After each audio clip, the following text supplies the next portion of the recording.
আসসালামু আলাইকুম viewers, Sabinus কিচেনে তোমাদের স্বাগত জানাই। রাতের খাবারে যদি এই রকম একটা দই পেঁয়াজের রেসিপি থাকে তাহলে তো পুরো জমেই যাবে। আশা করছি তোমাদের খুবই ভালো লাগবে। Aha. Yes.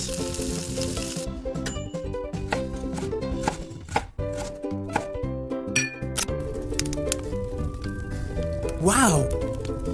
কড়াইতে আমি সর্ষের তেল দিয়ে গরম করে নিচ্ছি। নিয়ে আমি 150 গ্রামের মতো হালকা টক আছে এমন দই আমি দিয়ে দিচ্ছি। দিয়ে আমি তেলের সঙ্গে ভালো করে দই ফেটিয়ে নিচ্ছি।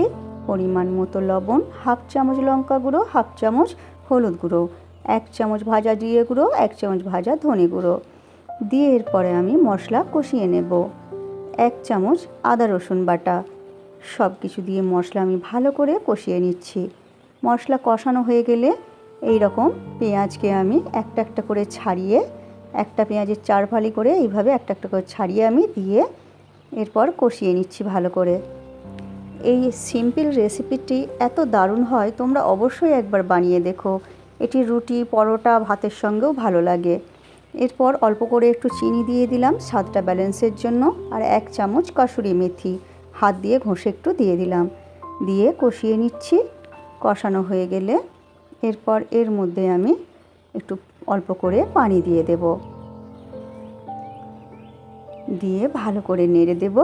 দিয়ে এরপরে ঢেকে হতে দেব। দিয়ে যখন এই রকম মাখা মাখা হয়ে যাবে তখন নামিয়ে তোমরা পরিবেশন করো ভাত, রুটি, পরোটার সাথে।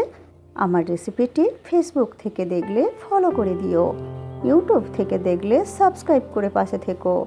আমার রেসিপিটি শেষ পর্যন্ত দেখার জন্য তোমাদের অনেক অনেক ধন্যবাদ রইল।